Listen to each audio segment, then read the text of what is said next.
क्या हो गया? देखने नहीं हो गए 365 दिन तो पिछली बार हो गए। ये देखो इस क्लास में वर्ड है।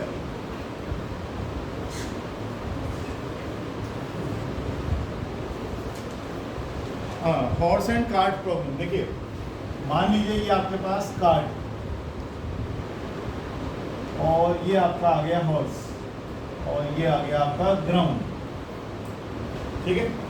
अब इसमें हमें ये देखना है कौन कौन सी फोर्सेस के इफेक्ट की वजह से ये चलेगा, कब चलेगा, कब नहीं चलेगा, क्या मिनिमम फोर्स होगी जब ये चलेगा, कैसे चलेगा। पहली बात, घोड़ा अपने पैर से ऐसे ग्राउंड को पुश करेगा तो आप क्या लगाएंगे?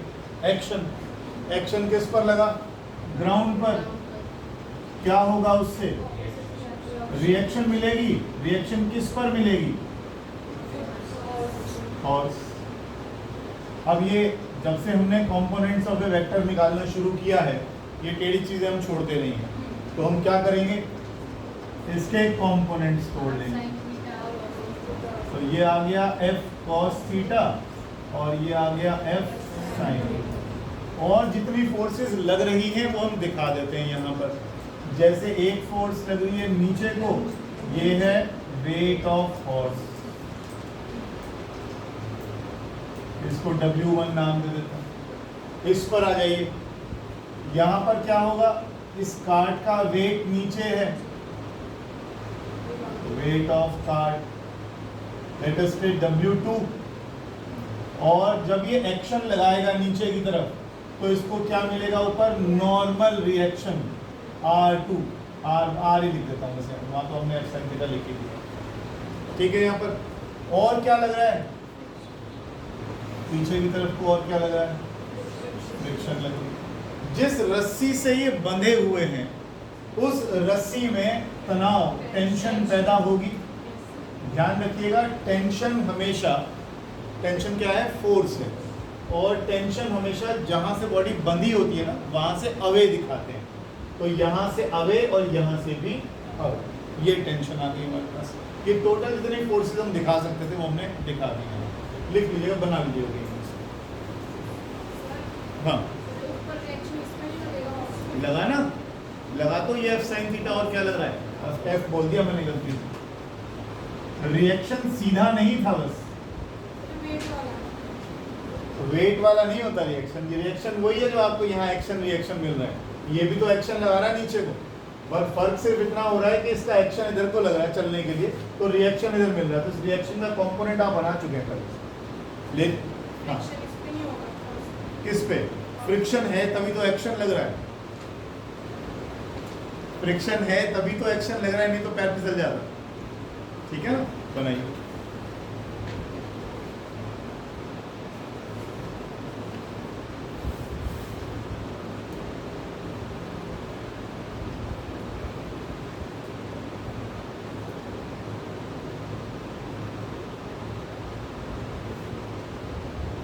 As there is vertical equilibrium of cart, vertical equilibrium, कभी भी इक्विलिब्रियम होता है। इक्विलिब्रियम का मतलब क्या है? इक्विलिब्रियम का मतलब है कि वर्टिकल डायरेक्शन में जितनी भी फोर्सेस लग रही हैं उनका वेक्टर सम जीरो आ रहा है। यानी जितनी फोर्स नीचे लग रही है उतनी फोर्स ऊपर लग रही है। तो ना तो फोर्स, नेट फोर्स नीचे को है और ना ही नेट फोर्स ऊपर है। 10 न्यूटन नीचे लगी, 10 न्यूटन ऊपर को लगी। ठीक है यहाँ तक? तो अगर मैं यहाँ कहूँ तो W1 किसके बराबर आया? R sin theta. और W2 किसके बराबर आ गया? ये R मैंने गलती से R ले लिया, R डैश कर दो उसको। सेम हो जाएंगे ना, तो फिर रिएक्शन सेम हो जाएगा, अलग कर दो उसको।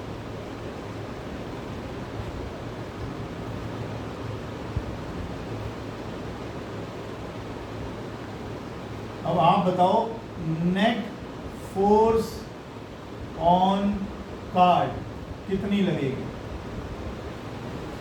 अगर इस कार्ड को चलाना है तो नेट फोर्स कितनी लगेगी? ये तो इक्विलिब्रियम में आई गई, तो नेट फोर्स हो गई T माइनस फ्रिक्शन, भाई ये ज्यादा होगी, ये खींचेगी जब तो चलेगा आगे को ये, तो T माइनस फ्रिक्शन आ गया।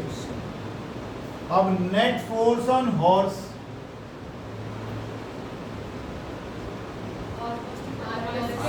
R cos theta minus T, यहाँ तक ठीक है। अब हम पढ़ क्या रहे हैं, ये कोई अलग अलग थोड़ी है, तो बंधे हुए हैं आपस में। अगर बंधे हुए हैं तो हॉर्स और कार्ट एक सिस्टम बना रहा है पूरा, तो नेट फोर्स ऑन सिस्टम, दोनों को जोड़ लूं, ये देखो गया। और ये तो डायग्राम से नहीं पता लग रहा था, जब हॉर्स का R cos थीटा जो इसको आगे खींच कर ले जा रहा है, जब तक इस सिस्टम के फ्रिक्शन से ज़्यादा नहीं होगा तब तक ये लेके कैसे जाएगा आगे की तरफ। लेकिन ये कैलकुलेट करने का तरीका था, ये हमारे पास कैलकुलेट करने का नेट फोर्स निकल। ठीक है, लिखते जाइए फटाफट। अगर इस सिस्टम का एक्सेलरेशन निकालना है,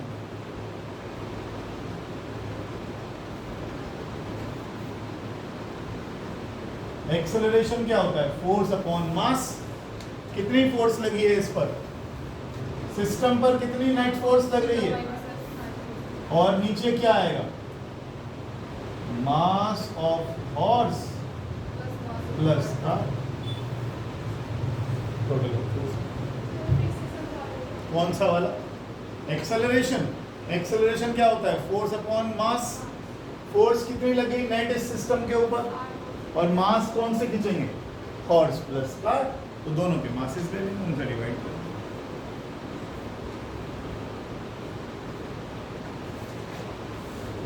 मोशन विल अकर, ये समझ में आ ही रहा होगा आपको, only if R cos theta is greater than friction.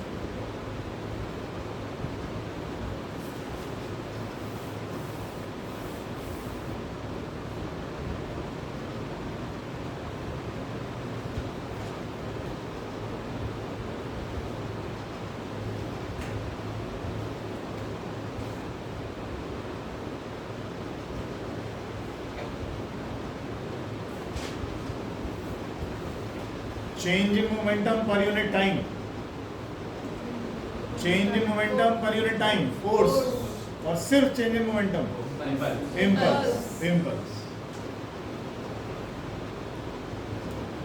कुछ समस्या लग रही है इसमें, आसान से चीज, बहुत आसान से शुरुआत करिए। क्या, तो भी नहीं चलेगा, तो भी जब हम मिनिमम की बात करते हैं तो हम ले लेते हैं, लेकिन अदरवाइज तो नहीं चलेगा, बताइए आप। नेक्स्ट लिखो, apparent weight of a person in a lift, हटा दो, apparent weight of a person in a lift.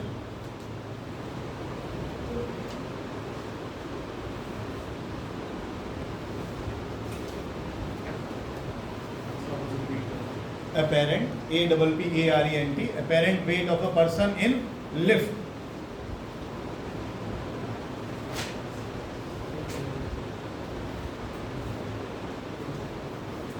देखो, जब आप ये वेइंग मशीन है, और ये वेइंग मशीन पे ये आदमी खड़ा हो गया यहाँ पर। अब वेइंग मशीन पे आदमी खड़ा है तो इसका रियल वेट दिखा रहा है, वो वेट बोल देता हूँ मैं, मास कई बार आप ले लेते हो, कंफ्यूजन मत करना। मास बिल्कुल अलग है, वेट फोर्स होती है। मास केजी में नापा जाएगा 400 केजी, और आपका वेट निकालेंगे तो 400 इंटू 9.8 mg। वेट का फॉर्मूला क्या होता है, mg, 9.8 से मल्टीप्लाई कर देना। अब आप वेइंग मशीन के ऊपर ऐसे खड़े हुए, वेइंग मशीन के ऊपर खड़े हो, आपका वेट कितना दिखाई दे रहा है, जितना आपका वेट होगा mg। मैं अगर फिलहाल मास की बात कर रहा हूँ यहाँ पर, आपका मास दिखाई दे रहा है मान लो 50 केजी, 50 केजी मास आ गया आपका। वेट निकालना है तो फोर्स को इंटू 9.8 कर लेना। अब जो भी आपका वेट दिखाई दे रहा है ये आपका रियल वेट है फिलहाल, ठीक है। लेकिन अगर मैं इस वेइंग मशीन को धीरे धीरे ऊपर करता हूँ या धीरे धीरे नीचे करता हूँ, तो वेट पे फर्क पड़ेगा कि नहीं पड़ेगा, कैसे पड़ेगा बताओ, समझाओ जरा। हाँ जूही बोलो, हाँ बोलो बोलो। ऊपर जाएगा तो कम होएगा। ऊपर जाना मतलब किस तरह से जाना, कांस्टेंट। अब दो तरीके से हो सकता है, या तो कांस्टेंट वेलोसिटी से जा रहे हो या एक्सेलरेट करते जा रहे हो। दोनों केस में क्या फ़र्क पड़ेगा, और नीचे जाओगे तो क्या फ़र्क पड़ेगा, नीचे भी ऐसे ही और ऊपर जा रहे हो, बल्कि तीसरा केस भी है, ऊपर जा रहे हो रिटार्ड करते हुए। कौन कौन से 3 केस हो गए? कांस्टेंट वेलोसिटी से ऊपर जा रहे हो, एक्सेलरेट ऊपर करते जा रहे हो, रिटार्ड करते हुए ऊपर जा रहे हो, तो क्या आपका वेट सेम आएगा जो मशीन खड़ी हुई थी उसके बराबर? और फिर आप लिफ्ट में नीचे आ रहे हो तीनों केसेस से, अब आपका वेट कैसा दिखाई देगा? तो उन खास परिस्थितियों में जो आपका वेट दिखाई देगा वो आपका अपेरेंट वेट होगा, वो आपका अपेरेंट वेट होगा। आपका वेट किधर लग रहा है? नीचे। ये मशीन क्या दे रही है? Reaction, normal reaction. ये जो नॉर्मल रिएक्शन है ना, यही आपका अपेरेंट वेट है और ये बदलेगा बार बार, कोई मुश्किल चीज़ नहीं बता रहा। फिर सुनूंगा ध्यान से। आप यहाँ एक सिंपल सोच के रखना, इस वेइंग मशीन के अंदर सोचो एक स्प्रिंग लगाओ, वेइंग मशीन के अंदर ऐसे समझो एक स्प्रिंग लगाओ, और स्प्रिंग में वो नीडल लगी हुई है जो आपकी रीडिंग देती है, ठीक है। अब आप इसके ऊपर खड़े हुए हो, जितना ये दबेगा उतना ज़्यादा रीडिंग आएगी, जितना ये दबेगा उतना ज़्यादा रीडिंग आएगी। अब तुम खुद ही जवाब दोगे इसका, हालांकि वैसे नहीं करा रहा मैं, बस सिंपल लॉजिकल समझा रहा हूँ। ये वेइंग मशीन आ गई, वेइंग मशीन के ऊपर ही आदमी खड़ा हो गया, ठीक है। अभी इसके वजन से ये स्प्रिंग थोड़ा दबा हुआ, तो ये रीडिंग कहीं घूम के जरा दी। मैंने अचानक क्या किया, नीचे से यूँ हाथ मार दिया इसमें, क्या होगा? और दब जाएगा स्प्रिंग, और ज़्यादा वेट दिखाई देगा। तो मैंने ये क्या किया, नीचे से मैंने और फोर्स लगा दी। जिस तरफ फोर्स लगाते हैं उस तरफ क्या होता है?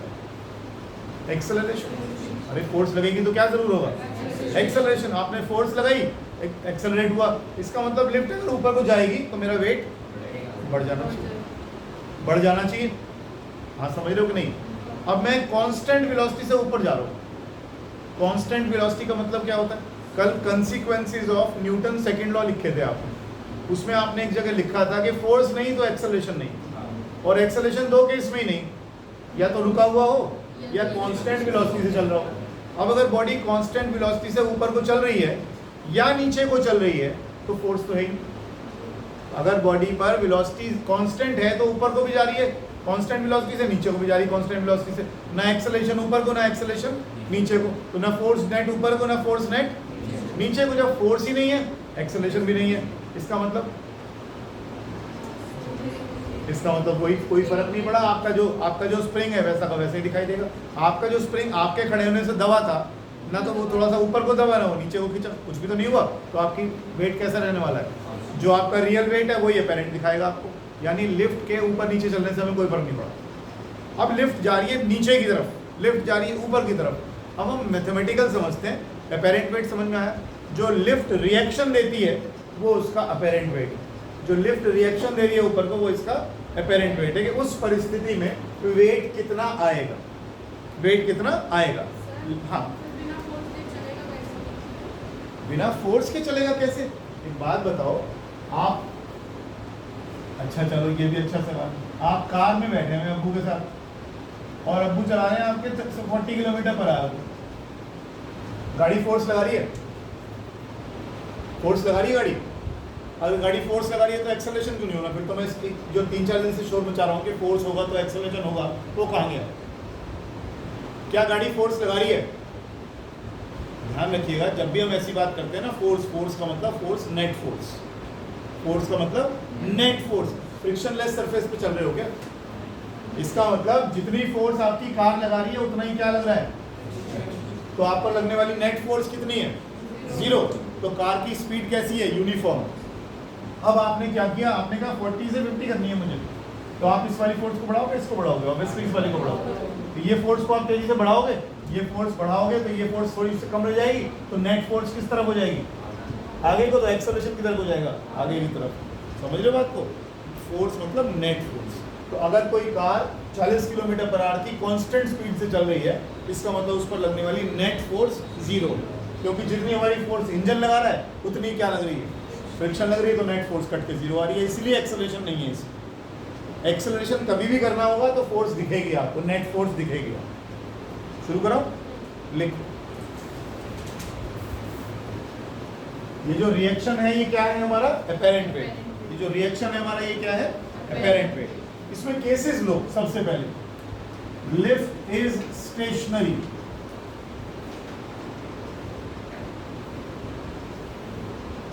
Lift is stationary. एक बात बताओ, ये आप इस पर खड़े हुए, ये आपकी वेइंग मशीन है, इस पर आप खड़े हो, आपका वेट किधर को है, आपको रिएक्शन किधर को मिल रहा है? रिएक्शन मतलब नॉर्मल रिएक्शन, और नॉर्मल का मतलब क्या होता है? सरफेस के परपेंडिकुलर।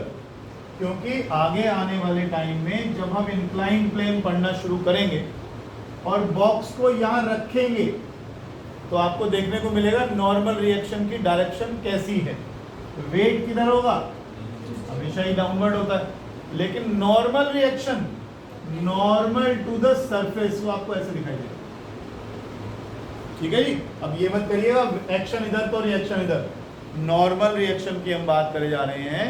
नॉर्मल रिएक्शन का मतलब perpendicular reaction, perpendicular to the surface on which body is kept. ठीक है, नॉर्मल रिएक्शन। अच्छा, ये आ गया बॉडी का रिएक्शन। अब एक ही इक्वेशन बन सकती है, या तो R ज्यादा होगा या W ज्यादा होगा। R ज्यादा हो गया तो R minus W is net force, नीचे को गई तो W minus R is net force, है ना। तो अगर मैं यहाँ पर लिखो, पहले लिखो acceleration of man 0, net force on man 0।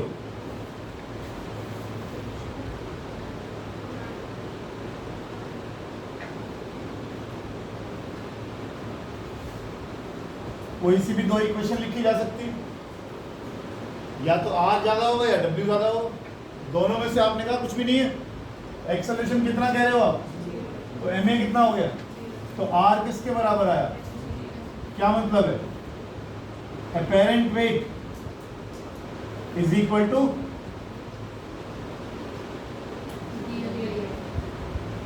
जब लिफ्ट स्टेशनरी है तब।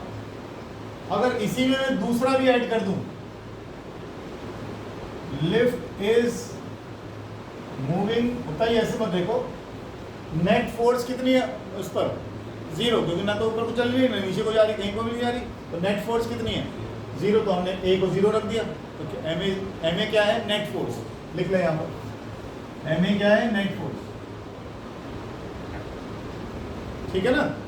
आगे देखो, लिफ्ट इज मूविंग अप और डाउन विद कांस्टेंट वेलोसिटी।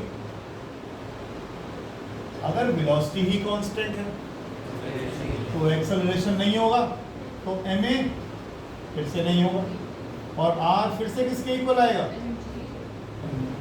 तो ये तो वही केस है जो आपने ओरली कर लिया, तो वही हमने लिख दिया थोड़ा ठीक से। अब आते हैं असली जो दूसरे केसेस करने हैं वो देखते हैं। और ये हमेशा लिफ्ट की बात ही नहीं है, आगे जाके हेलीकॉप्टर के क्वेश्चंस आएंगे, बहुत सारे क्वेश्चंस आएंगे जहाँ पर आपको इनको अप्लाई करना पड़ेगा। मुश्किल नहीं है, कंसेप्ट बिल्कुल आसान है।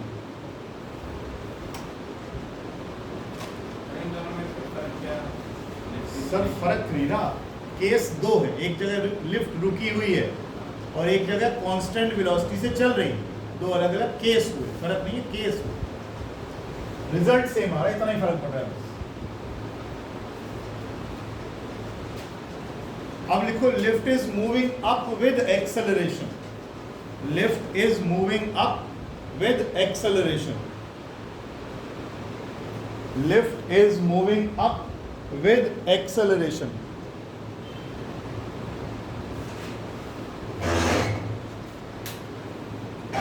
Lift is moving up with acceleration. अब देखिए, लिफ्ट ऊपर जा रही है, इसका मतलब नेट फोर्स किधर को होगी?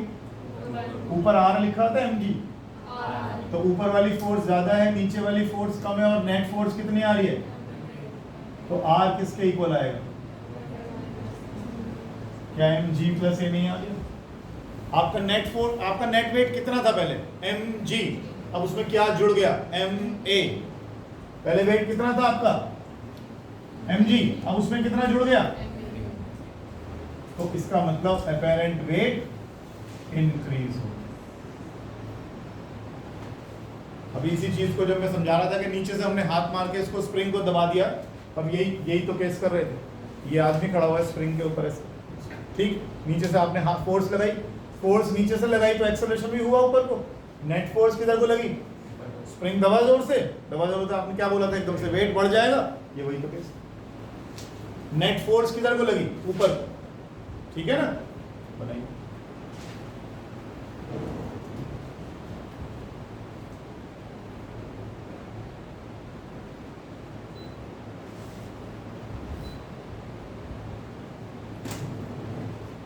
चलिए इसमें एक पावरफुल कूल का मोड है, उसे डाल दिया।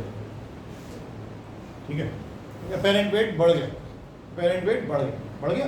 आप चलिए नेक्स्ट केस, फोर्थ केस लिखिए। Lift is moving up with retardation, lift is moving up with retardation. कोई फर्क नहीं है, देखो जरा नेट फोर्स में सिर्फ एक ही जगह क्या डालना है, एक ही जगह क्या डालना है, माइनस है, क्योंकि एक्सेलरेशन नहीं हो रहा, क्या हो रहा है, रिटार्डेशन। इस बार वेट का क्या हुआ, तो वेट घट गया इसका। समझ रहे हो बात को? नहीं। Next,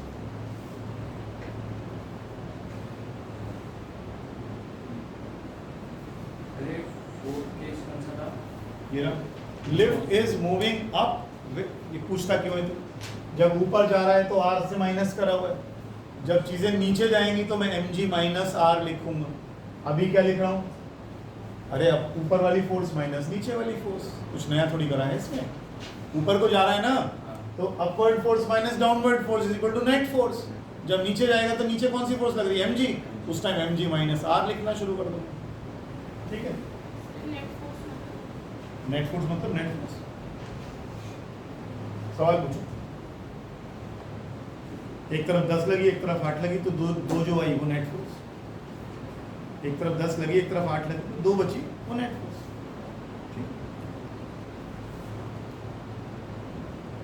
lift is coming down with acceleration a।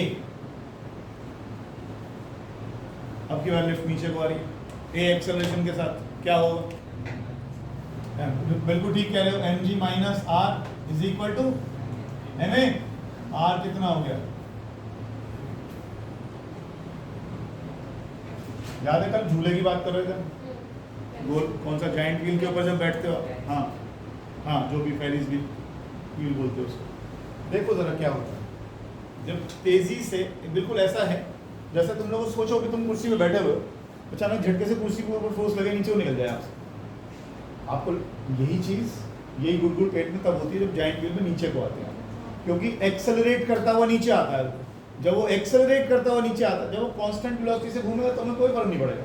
शुरू में वो लोगों को बिठाना होता है ना, क्योंकि पूरा मेरा जाइंट व्हील भर जाए पूरा, तो शुरू में धीरे धीरे चला रहा होता है, तो आपको अच्छा लगता है, सबसे ऊपर पहुंच के सारा सेक्टर दिख रहा है, बड़ा अच्छा लग रहा है, तो आप एंजॉय कर रहे होते हैं।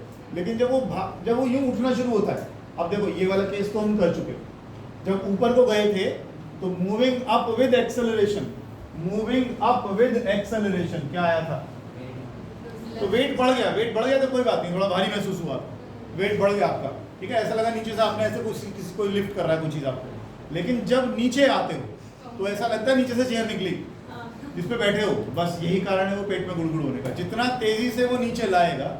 अब सोचो यहाँ पर आप बैठे हो लिफ्ट पर, उसका एक्सेलरेशन 2 का है मान लो, तो नेट एक्सेलरेशन तो 7.8 ही हो गया, तो पेट में गुड़गुड़ क्यों नहीं हुई। अब सोचो 9.8 का जी नॉर्मल है, उसने क्या किया 10.2 से लिया है नीचे, क्या होगा सोच के बताओ। Normal acceleration due to gravity 9.8 है, और उसने झूले को इतना तेजी से नीचे लाया कि उसकी एक्सेलरेशन ड्यू टू ग्रेविटी यानी उसकी झूले की एक्सेलरेशन हो गई 10.8, क्या होगा है? अरे तुम प्रैक्टिकली नहीं सोच सकते उन चीजों को यार, हैं? ज्यादा कम छोड़ो, फॉर्मूला में लगाओ आ कभी और सोचो क्या होगा।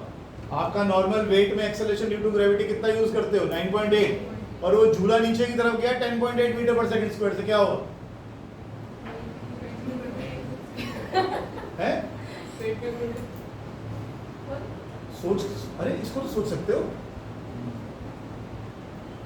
फिलहाल ये झूले की सीट है और वो 9.8 से दोनों का वेट नीचे को है, ठीक है, इसका एक्सेलरेशन कितना है 9.8, चाहे ये रखा हुआ है चाहे चल रहा है ऊपर को चाहे नीचे, एक्सेलरेशन ड्यू टू ग्रेविटी हमेशा किधर को एक्ट करती है।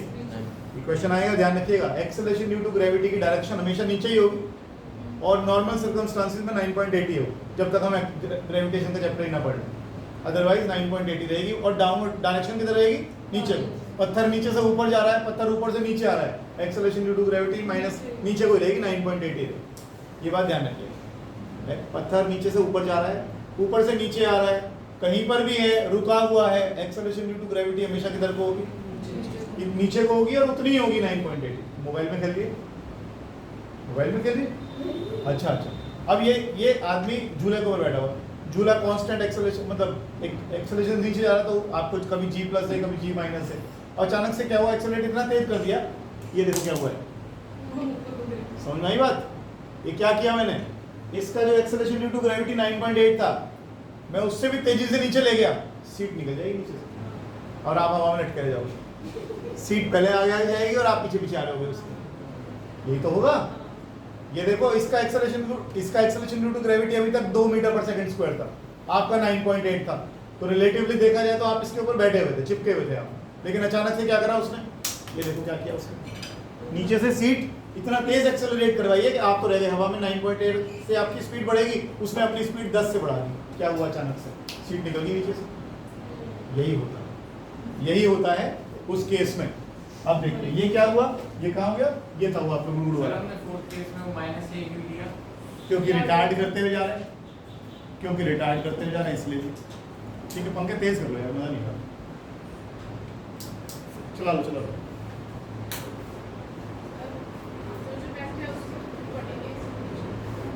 उसकी कैसे बढ़ जाएगी, आपको कौन धक्का मार रहा है, आप तो ग्रेविटी से खींच रहे हो नीचे, आप कोई बंधेगा थोड़ी सीट पे, आपको बांध दिया अगर सीट से तो फिर ठीक है, फिर तो गिरने का चक्कर ही नहीं। अभी तो हम सीट निकाल रहे हैं नीचे से, क्योंकि आपका एक्सेलरेशन 9.8 है, उसको 10.8 से नीचे कर दिया हमने, क्या होगा वही होगा तुम देख रहे हो। ठीक है, आगे चलते। ये कौन सा केस था, lift is coming down with acceleration a, same case, lift is coming down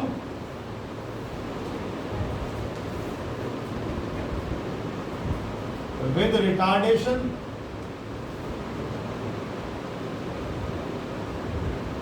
retard करती आ रही है, मतलब उसकी स्पीड कम होती चली जा रही है जब नीचे को आ रही है, नीचे आ रहा है तो mg माइनस आर लोगे, रिटार्डेशन है तो क्या लोगे, आर किसके इक्वल आ गया, अपेरेंट वेट बढ़ जाएगा कभी कम होगा। आर्यन, रस्सी ही टूट गई, जिस लिफ्ट से स्ट्रिंग से तार से बंधी हुई है लिफ्ट हमारी, वो लिफ्ट टूट गई। अब बताओ रास्ते में वेट कितना,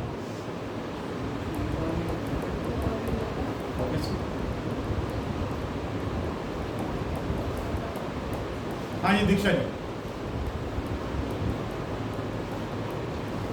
गलत ही तो हो जाएगा, किसने मना करा, हाँ सोहानी बोलो, क्या लगता है क्या होना चाहिए, अरे वैसे ही डिस्कस कर सकते हैं, कौन सी बड़ी बात है, क्या होना चाहिए, फ्री फॉल का केस है, फ्री फॉल के केस में क्या होता है भैया, मुझे तो ये बता दो, मैं मशीन पे खड़ा हूँ, नीचे क्या रीडिंग दिख रही है मुझे, कौन कह रहा था, समझा दो ना फ्री फॉल क्या होता है, मुझे नहीं समझ में आता। दोनों की वेलोसिटी जीरो,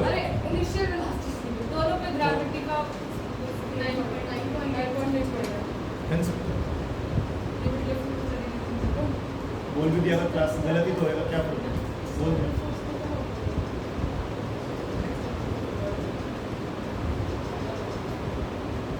कभी तुम ऐसा बोल कि वेइंग मशीन मान के छत से कूदे रास्ते में वेट देखने के लिए, नहीं ऐसा नहीं हुआ।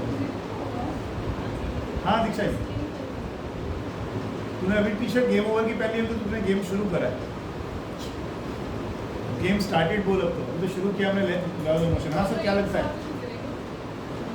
सब कुछ ठीक बोल रही है, सिर्फ टर्मिनोलॉजी जो यूज कर रही है वो डिफरेंट है। एक बात बताओ,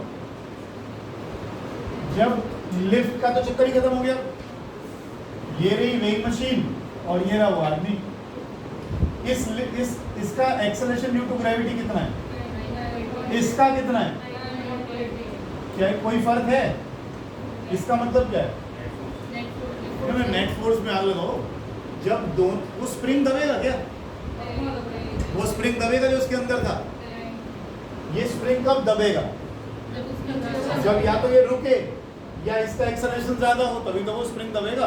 अभी ये 9.8 से नीचे आता है, ये डिस्टेंस उतना कवर करके ये भी नीचे पहुंच जाता है। इसका मतलब ये स्प्रिंग तो दबना ही नहीं है, दबना ही नहीं तो आप कैसा महसूस करेंगे? वेटलेस, वेटलेस महसूस करेंगे।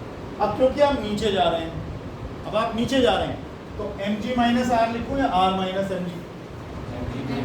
mg minus R, mg minus R is equal to net force, ये इक्वेशन बन गई। लेकिन जब लिफ्ट का वो जो स्ट्रिंग है वो टूट ही चुका है तो लिफ्ट का एक्सेलरेशन भी कितना हो गया? 0 कैसे हो गया? Acceleration due to gravity. तो r किसके इक्वल आ गया? नॉर्मल रिएक्शन कितना आ गया?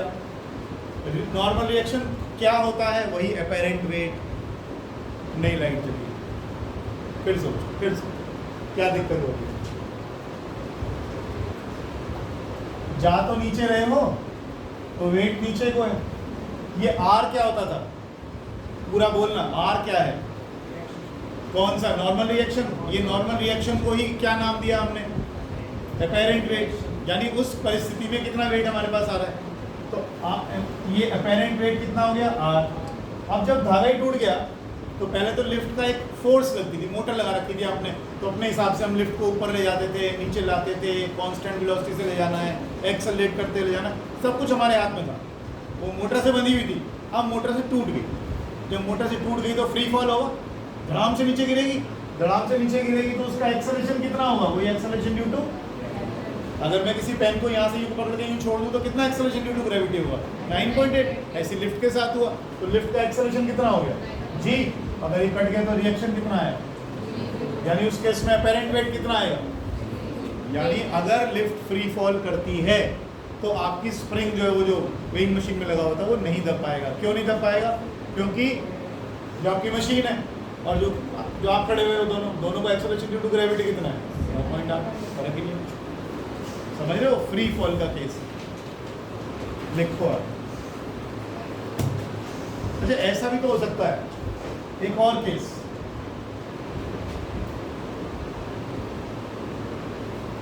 कि लिफ्ट नीचे आ रही है 9.8 से भी ज्यादा। हाँ भाई, बोलिए, समझा? वही तो हो गया जॉइंट व्हील वाला, कि आपने तेजी से क्या करा? सीट निकाल ली नीचे से। ऐसे केस में क्या होगा? आदमी पीछे पीछे आएगा, झूला निकल गया पहले। यही तो होगा। समझाओगे कैसे? लिखोगे कैसे? नॉर्मल रिएक्शन कैसा होगा? अच्छा, नॉर्मल रिएक्शन पॉजिटिव होगा नेगेटिव होगा? ये बताओ कैसे?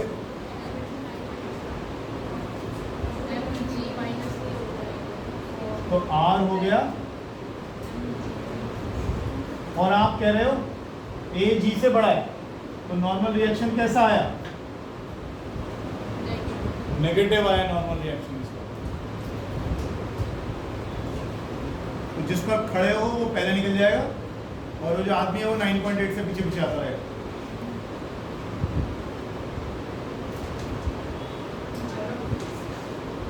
जब जायंट व्हील तेजी से नीचे आता है एक्सेलरेट करता हुआ, तो जब वो एक्सेलरेट करता नीचे आता है तो आपका वेट कम महसूस होता है आपको, इसीलिए आप अनकंफर्टेबल होते हैं। जब जायंट व्हील तेजी से नीचे आता है तो mg minus R is equal to ma, तो आपका वेट कितना हो जाता है? कुछ कम हो जाता है। और जैसे ही वेट कम होता है हमें हमारा जो कंफर्ट लेवल है वो खराब होने लगता है, अनकंफर्टेबल हो जाते हैं हम, इसीलिए पेट में वो गुड़गुड़ सी होती है या कुछ अच्छा सा नहीं लगता। ठीक है ना? नीचे से ऊपर जाते हुए कभी नहीं लगेगा क्योंकि हर बार आपका वेट हल्का बढ़ गया होगा। ठीक है, चलो लास्ट वाले केस में ये क्या करा था? अभी निकल गई नीचे, इसका एक्सेलरेशन ज्यादा और इसका एक्सेलरेशन 9.8, क्या होगा? ये आदमी पीछे पीछे आता रहेगा और सीट निकल जाएगी पहले। तो सीट की एक वेलोसिटी तेजी से बढ़ेगी और इस आदमी की 9.8 से ही बढ़ेगी, तो इसका मतलब दोनों में गैप बन जाएगा पर, तो वो गैप बढ़ता ही जाएगा, सीट निकल जाएगी, आदमी आता रहेगा पीछे। तेरे सामने मैंने थोड़ी करा है। तूने क्या बोला है अभी यहाँ पर? ए कैसा है? जी से ज्यादा है। अगर ये ज्यादा होगा तो इसीलिए तो आया यहाँ से। उनको सबको हॉट होके रहता है। हाँ यार ये तो कुछ गड़बड़ समझ।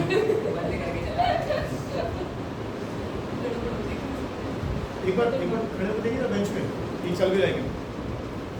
एक्चुअली में आज वो बहुत ज़्यादा है ना गर्मी, और इधर की तरफ इसकी मशीन लगी हुई है। ये हमारे पंखे की वजह से हो रहा है। लो जी, हम सेक्रीफाइस करते हैं। चलो हाँ बताइए। जिनको जाना होता है उनको बड़ी रिकॉर्डिंग चिंता रहती है। हाँ ये हमने पुली ले ली। पुली पूरी तरह से फ्रिक्शनलेस है। यहाँ पर ध्यान रखिएगा, पुली घूमेगी नहीं हमारी। पुली में रोटेशनल मोशन कुछ नहीं है, केवल इसके ऊपर ये रस्सी ऐसे स्लाइड करेगी, तो ये पुली घूमेगी नहीं, ये घूमेगी जाके रोटेशनल मोशन वाली। फिलहाल पुली हमारी मासलेस है, पुली हमारी मासलेस है।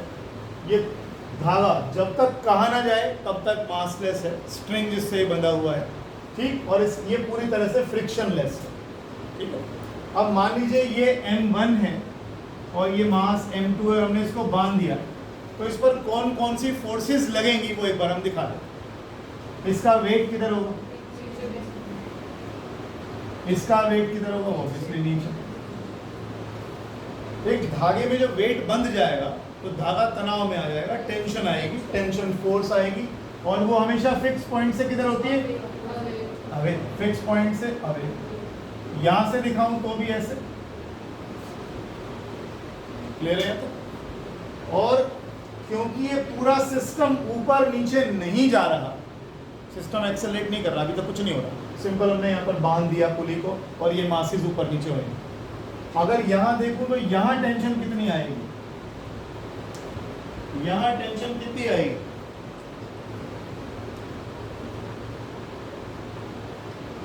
एक तो ना तो मैकेनिक्स पढ़ने की कोशिश मत करो ज़्यादा, कि बहुत बड़ी साइंस फिजिक्स पढ़ रहे हो, तोप चला रहे हो, कुछ नहीं है, नॉर्मल लॉजिकल चीज़ें हैं केवल। अभी आपने क्या बोला था कि बॉडी अगर लिफ्ट अगर ऊपर जाती है या लिफ्ट नीचे जाती है कांस्टेंट वेलोसिटी से, या खड़ी ही रहती है, तो पहली लाइन क्या बोली आपने कि ऊपर को लगने वाली फोर्स और नीचे को लगने वाली फोर्स कैसी है, बराबर। सही। एक बार फैन चला दो 5 मिनट।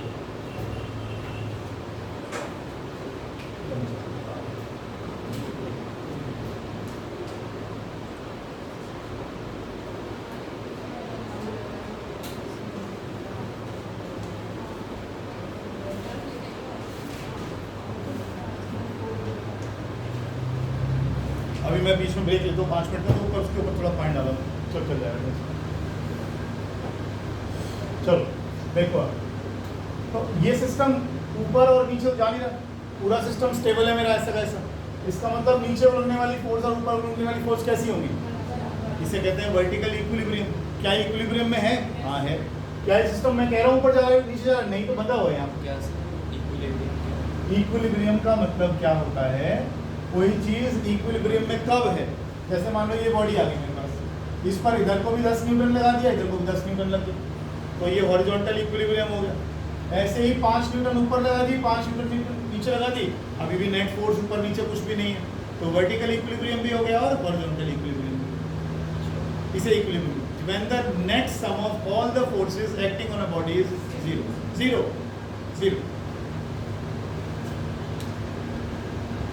लिखो इसमें, the string is massless, the string is massless। बताओ भाई टूटी कहाँ से आए? हाँ भावना, टूटी कहाँ से आया?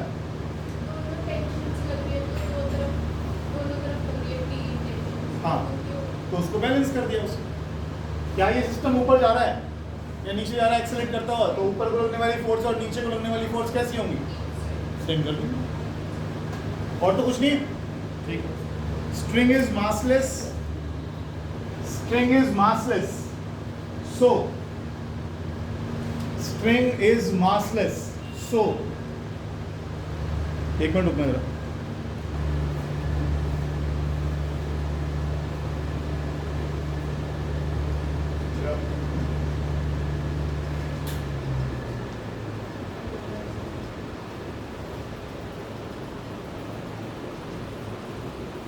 जब तक स्ट्रिंग मासलेस है, इस पूरे स्ट्रिंग में कहीं पर भी टेंशन निकालोगे सेम आएगी। जब तक स्ट्रिंग मासलेस है कहीं पर भी टेंशन लोगे सेम आएगी।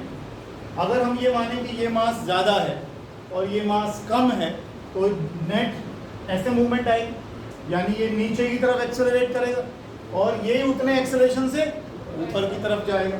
तो नेट फोर्स कैसे निकालेंगे? डाउनवर्ड फोर्स माइनस, तो ये निकाला downward force minus upward force is net force. और नेट फोर्स किस पर लग रही है? M1 पर।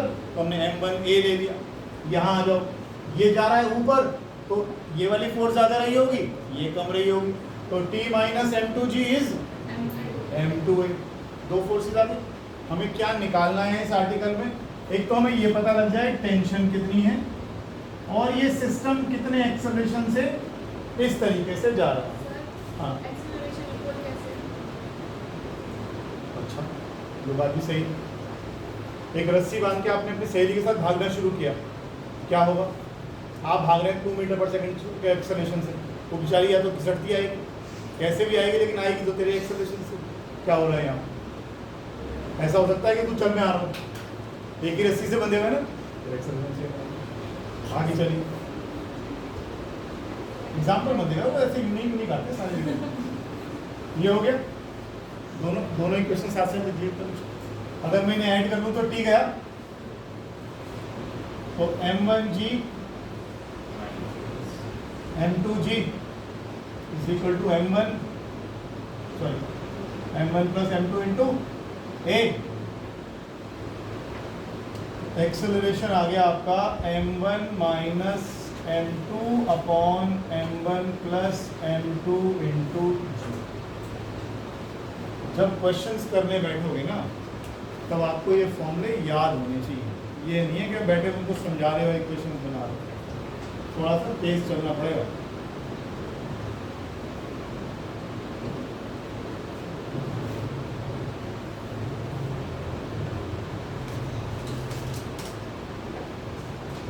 कंपास है किसी के पास? है लेकिन मुझे अपनी इसमें छेद करना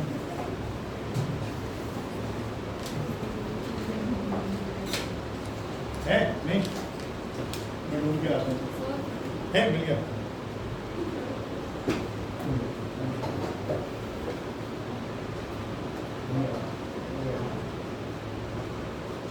आगे टेंशन तुम निकालो, टेंशन तुम लोग निकालो। टेंशन कितनी आएगी निकालो। इक्वेशन सॉल्व करना तो आता है 10th क्लास से, कर दो सॉल्व करा। टेंशन निकालो।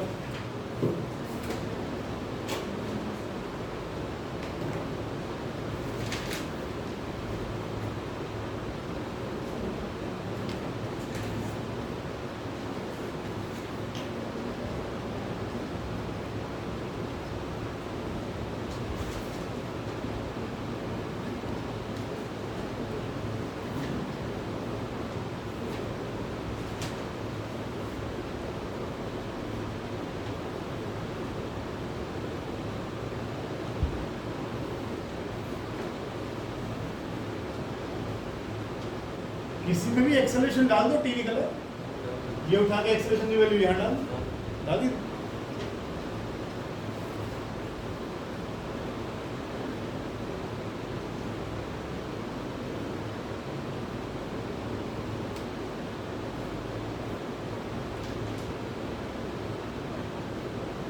सॉल्व करने के बाद आएगा ये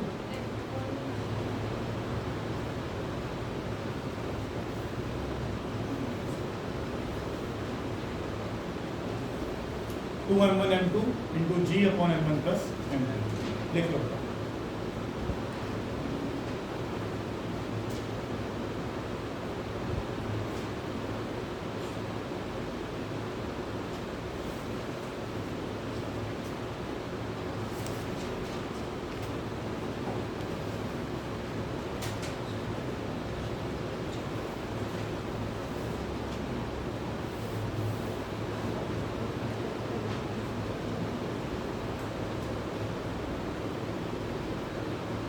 ठीक है, हटा दूं, बोर्ड से हटा दूं सब कुछ? ठीक।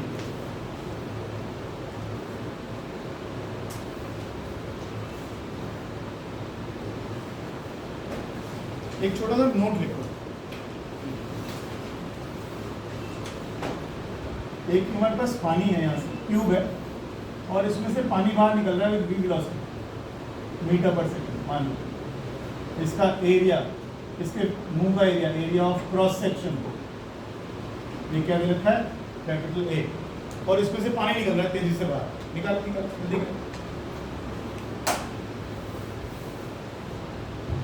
ये पानी भी तो जब यहाँ से निकलेगा तो फोर्स लगाएगा, हमें वो फोर्स ही कैलकुलेट करनी है कि जब ये पानी निकलेगा तो कितनी फोर्स लगाएगा। ठीक है, सबसे पहली लाइन में लिखता हूँ, बताएंगे आप क्योंकि आप 10th पास हो। बताइए, volume of liquid coming out of a pipe per second. Volume of liquid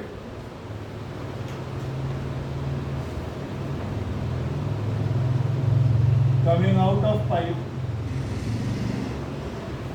पर सेकेंड। 10th में वॉल्यूम सरफेस एरिया के चैप्टर में निकालते थे आप ये सब चीज़। बताइए कितना।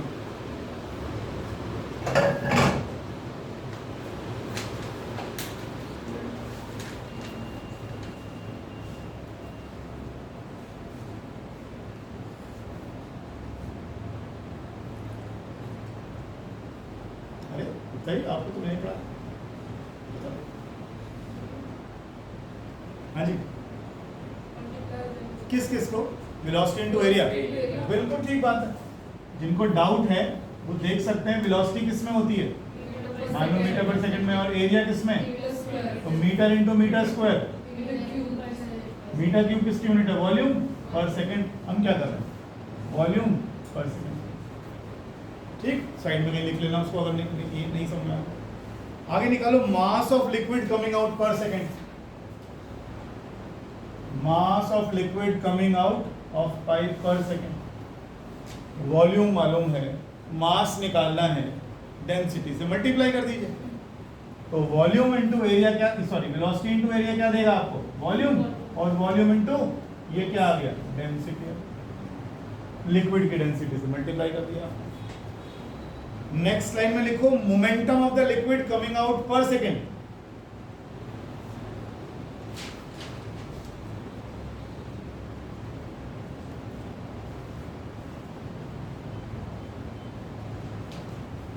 Momentum of the liquid coming out per second.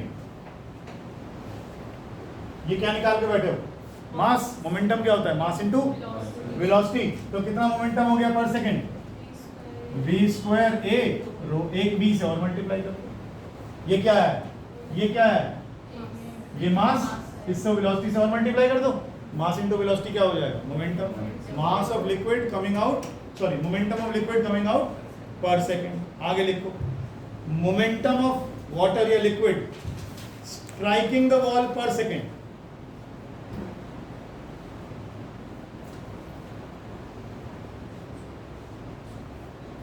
Momentum of the liquid striking the wall पर सेकेंड। यही तो है, यही तो है, v स्क्वायर a रो। लिखो जल्दी से।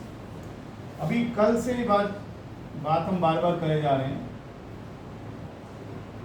मोमेंटम पर सेकंड क्या होता है, चेंज इन मोमेंटम पर सेकंड क्या होता है, फोर्स। मान लीजिए ये पानी दीवार से टकराया और वहीं बिल्कुल इसकी वेलोसिटी 0 हो गई, वापस बाउंस बैक नहीं हुआ, तो जितना मोमेंटम उसके पास था सारा मोमेंटम पर सेकंड किसको ट्रांसफर कर दिया, दीवार पे। तो दीवार पे क्या लग गई, वो force. Momentum, change in momentum पर सेकंड फोर्स होता है। अभी पानी कुछ मोमेंटम लेकर आ रहा था, कितना मोमेंटम लेकर आ रहा था पानी, v स्क्वायर a रो। जैसे टकराया दीवार से, टकराते मान लो उसका रीबाउंड कुछ नहीं है, वहीं रुक गया, वहीं रुक गया। तो चेंज इन मोमेंटम, बाद में मोमेंटम कितना हो गया, टकराते मोमेंटम कितना हो गया, 0। तो ये चेंज इन मोमेंटम आ गया। चेंज इन मोमेंटम पर सेकंड क्या होती है, फोर्स। यानी ये फॉर्मूला किस चीज का हुआ कि जब वो पानी निकलेगा तो दीवार पर कितनी फोर्स लगाएगा। लिख लो इसको भी next time. Force exerted by water on the wall.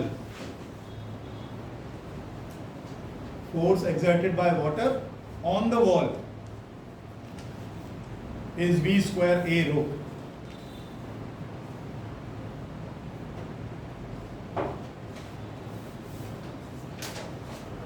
Doubt?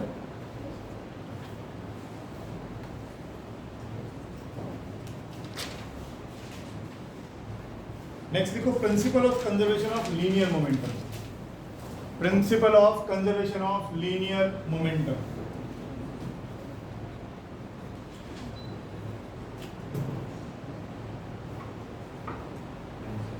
Principal of conservation of linear momentum. हम इसको न्यूटन के सेकंड लॉ से भी लिख सकते हैं, थर्ड लॉ से भी कर सकते हैं, लेकिन फिलहाल सिंपल कर रहे हैं। लिखो, पहली लाइन लिखो, if on a system no external force is applied, if on a system no external force is acting, comma, its momentum will remain constant. Its momentum will remain constant. अगर किसी system पर external force नहीं लगती तो momentum नहीं बदलेगा।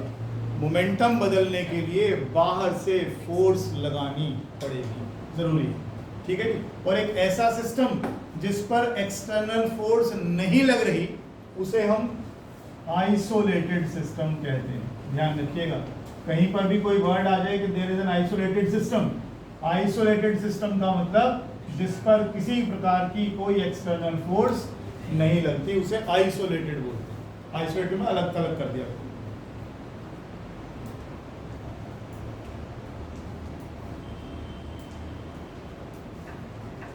मान लो हमारे पास बहुत सारे पार्टिकल्स हैं, m1 है, m2 है, m3 है, m4 है, और सबकी अपनी अपनी वेलोसिटीज हैं, v1, v2, v3, v4, n number of particles हमारे पास है। तो ये लॉ क्या कहता है? ये लॉ कहता है फॉर सच अ सिस्टम, इस तरह के सिस्टम में इनकी वेलोसिटीज लिख देते हैं, इनका मोमेंटम का सम टोटल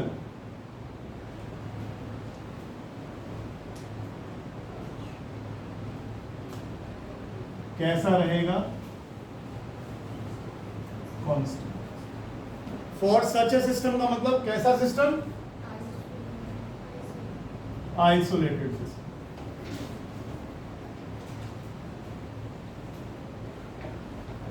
मोमेंटम कैसा रहेगा? कांस्टेंट। लिखो पहले, समझा रहा।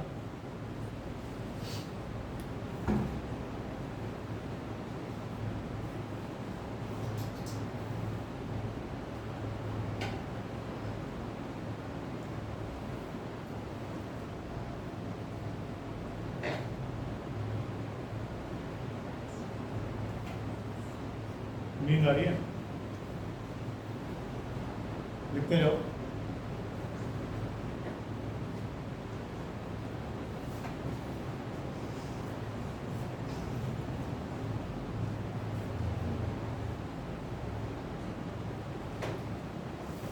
अगर मैं बात करता हूं from Newton's second law, statement बताना, सेकेंड लॉ की स्टेटमेंट क्या थी? ऐसे ही बता दीजिए। टाइम रेट चेंज ऑफ, ओहो, इसकी इतना थोड़ी रखना होता है। Rate of change of momentum with time is proportional to force. जितनी आप फोर्स लगाएंगे उस रेट से मोमेंटम चेंज होगा, या जिस रेट से मोमेंटम चेंज होगा उतनी फोर्स लगेगी। परसों बॉल नहीं रोकी थी, आप लोग फिजिक्स ना पढ़ा करें, मैं आपसे बार बार कहता हूँ, इतनी टेंशन ना लिया करें। तेजी से बॉल आ रही है, आपने अचानक हाथ लगाया, मोमेंटम एकदम जीरो हुआ ना, एकदम जीरो हुआ ना, मोमेंटम में चेंज एकदम से आया, फोर्स कम होगी ज़्यादा? सीधी सी बात। और ये दीवार है यहाँ सामने, यहाँ पर मैं फेंक के मारता हूँ एक बॉल, मान लो बॉल टकराते ही रुक गई तो मोमेंटम एकदम जीरो हुआ ना, दीवार में बहुत जोर से फोर्स लगेगी, बहुत ज़्यादा फोर्स लगेगी। अब मैंने दीवार में 2 गद्दे बांध दिए, अब मारो फेंक के, तो क्या होगा? स्लो मोशन में देखोगे तो वो गद्दा ऐसे दबेगा यानी मोमेंटम एकदम चेंज हो गया क्या? नहीं, कुछ टाइम लगा। इसका मतलब rate of change of momentum कैसा है? थोड़ा कम है। मोमेंटम में जो बदलाव आया वो थोड़ा टाइम लगेगा, इसका मतलब फोर्स भी कैसी लगी होगी? कम लगी। यही तो कर रहे हैं हम। इतनी साइंस में पढ़ने की कोशिश मत किया करो, कुछ नहीं पढ़ा रहा मैं। बॉल को जोर से फेंक के मारो। अब कोई बॉक्सर है जब पंच मारता है गाल आगे कर देते हो, तो ले बेटा मार ले, क्या होगा? है दांत टूट जाएंगे? ऑब्वियसली यही होगा, ऑब्वियसली यही होगा। गाल आगे की तरफ लाओगे तो क्या होगा? मतलब एक तो पहले वो यहाँ से ला रहा है और उसकी तरफ बोला लो पेश खिदमत लगा कट से, जबकि आपको करना क्या चाहिए, यूं लगे और आप मुंह को पीछे ले जाओ। तो जो इस हाथ को रुकने में टाइम लगेगा, करते नहीं है बॉक्सर्स को, मैं तो नॉर्मल देखता हूँ ऐसे ऐसे ऐसे ऐसे वो प्रैक्टिस करते रहते बचने की भी, कि जिस तरफ से भी आएगा कम से कम मैं अपना फेस पीछे ले जाऊंगा तो हल्का ही छू पाएगा मेरे को। यही तो करते हैं। तो क्या कर रहे हैं वो, मोमेंटम के चेंज होने का टाइम बढ़ा देते हैं। तो फोर्स कैसी लगती है, कम लगती है, ठीक है ना। अच्छा, अब आप क्या कह रहे हो, फॉर एन आइसोलेटेड सिस्टम, बार बार कहे जा रहे हो, for an isolated system external force नहीं लगती। अगर ये जीरो है तो rate of change of momentum कितना आ गया, किस चीज का डिफरेंशिएशन करने से जीरो आता था, कांस्टेंट वैल्यू का। इसका मतलब P कैसा होना चाहिए, किसी भी कांस्टेंट का डिफरेंशिएशन कैसा आता है, जीरो। ये प्रूफ आ गया, ये सबूत दे दिया हमने कि भाई देखो हाँ ये ऐसा ही होता है। अगर एक्सटर्नल फोर्स नहीं लग रही है तो मोमेंटम नहीं बदलेगा। फिर वही बात, और बिल्कुल 9th लेवल पे ले जाता हूँ। बॉल को आपने ऐसे नीचे लुढ़का के छोड़ दिया, बॉल क्यों रुकेगी, फ्रिक्शन क्या है, एक्सटर्नल फोर्स। अब हमने कहा फ्रिक्शन हटा दो, अब बॉल रुकेगी। तो ये सारे लॉ जुड़े हुए नहीं आपस में, इसको इनर्शिया लॉ बोलते थे बाद में वहां पर जाके। आप क्या कहते थे, अगर एक्सटर्नल फोर्स नहीं लगेगी तो बॉडी रेस्ट पर है तो रेस्ट पर रहेगी, मोशन में है तो मोशन में चलती रहेगी, चलती। अब हम क्या कह रहे हैं, हम भी तो यही कह रहे हैं कि भैया अगर एक्सटर्नल फोर्स नहीं लगाओगे और बॉल का मास m है और बॉल की वेलोसिटी भी है तो बॉल में मोमेंटम है, तो बॉल का मोमेंटम बदलेगा ही नहीं। ये क्या कह रहा है, और ये भी तो ये कह रहा है मोमेंटम कैसा है, कांस्टेंट है, मोमेंटम में चेंज ही नहीं आएगा। मोमेंटम में चेंज कैसे आ सकता है, या तो मास चेंज हो या वेलोसिटी चेंज हो, दोनों चेंज नहीं हो रही है क्योंकि आपने बोला फ्रिक्शन ही नहीं है। तो जब मोमेंटम ही नहीं बदलेगा तो फोर्स कहाँ से लगेगी, या उल्टा कह लो जब तक फोर्स ही नहीं लगी तो मोमेंटम कहाँ से बदलेगा, कैसे भी समझ। लॉ शॉ नहीं पढ़ा रहा मैं कुछ भी, सिंपल प्रैक्टिकल चीजें हैं जो छोटा बच्चा भी बता देगा कि बॉल है या कोई भी चीज है जिसका आपको मोमेंटम बदलते देखना है। आपको मोमेंटम बदलेगा इसका मतलब फोर्स लग रही है, सीधी सी बात। अब मैं परसों बच्चों को करा रहा था 9th वालों को, मैंने बोला यहाँ से बॉल गई ऐसे v वेलोसिटी से टकराकर v वेलोसिटी से वापस आ गई, तो मैंने बोला what is the change in momentum, बच्चों ने बोला जीरो। बिल्कुल ठीक बात है, डायरेक्शन देंगे ना। अच्छा ऐसा भी होता है क्या, लेकिन हम इस चीज में इंटरेस्टेड नहीं थे। बच्चों ने बोला v वेलोसिटी से गई, final momentum mv, initial momentum भी mv, माइनस करोगे जीरो आ गया। अगर हमारा निष्कर्ष कहाँ निकला, मोमेंटम में चेंज नहीं आया। अगर मोमेंटम में चेंज नहीं आया इसका मतलब फोर्स भी नहीं लगी होगी, इसका मतलब हमने दीवार पर जो बॉल फेंक के मारी दीवार पर कोई चोट नहीं लगी, चोट मतलब कोई फोर्स नहीं लगी। ऐसा हुआ, ऐसा हो सकता है नहीं ना, नहीं हो सकता ना ऐसा। आपने दीवार पे बॉल फेंक के मारी तो दीवार पे फोर्स तो लगी होगी ना, लगी होगी बिल्कुल। तो फोर्स जीरो कैसे निकल के आ रही है भाई, इसका मतलब कुछ गलत कर, क्या गलत कर रहे हैं। अगर ये डायरेक्शन को आप प्लस ले रहे हो और ये डायरेक्शन को माइनस ले रहे हो तो इस समय तो इसका मोमेंटम कैसा है जाते वक्त, और आते वक्त कैसा मोमेंटम है, और मोमेंटम में चेंज कैसे निकालते हो, फाइनल माइनस इनिशियल। कितना आ गया, -2m भी कह लो या +2m भी कह लो, चेंज इन मोमेंटम कितना है 2m। मोमेंटम में चेंज है ना, अगर मोमेंटम में चेंज है तो फोर्स भी लगी होगी, ऑब्वियसली बॉल पर भी फोर्स लगी होगी। तुम दीवार पे घूसा मार के देखो और हाथ को उतने हाथ उसने वेलोसिटी से वापस बाउंस करा लो, देखें हाथ में चोट लगती है कि लगेगी बस। और सोचो फिजिक्स की तरह ना पढ़ा करो, मोमेंटम क्या होता है, फोर्स क्या होती है, डेफिनेशन रट रहे हो, time rate of change of momentum, ऐसे काम ना करो, फिजिक्स समझने में दिक्कत होगी। सिंपल रखो, साधारण रखो, तुम्हारे रोजमर्रा में फिजिक्स काम आती है। नल खोलते हो ना, सुहानी नल खोल के दिखा बेटा, मेरे आदमी है उसने बटन दबा दिया ऐसे, उनका बटन वाले ने, हमारे देसी वाले नल बता, देसी वाले, हाँ ऐसे ही बंद कर दिया तुमने, खोल दे। हाँ ये क्या कर रही है, देख रहे हो उसके हाथ चलते हुए, देख रहे हो। फिजिक्स को ऐसे ही समझा करो ना, हाथ ऐसे चला रहे हो, एक उंगलियां इस तरफ को जा रही है और एक अंगूठा इधर की तरफ जा रहा है। आप ऐसे खोलते हो नल कभी, ऐसा तो जब भी खोलोगे जब कहीं बटन वाले लगे होंगे, अदरवाइज तो खोलोगे।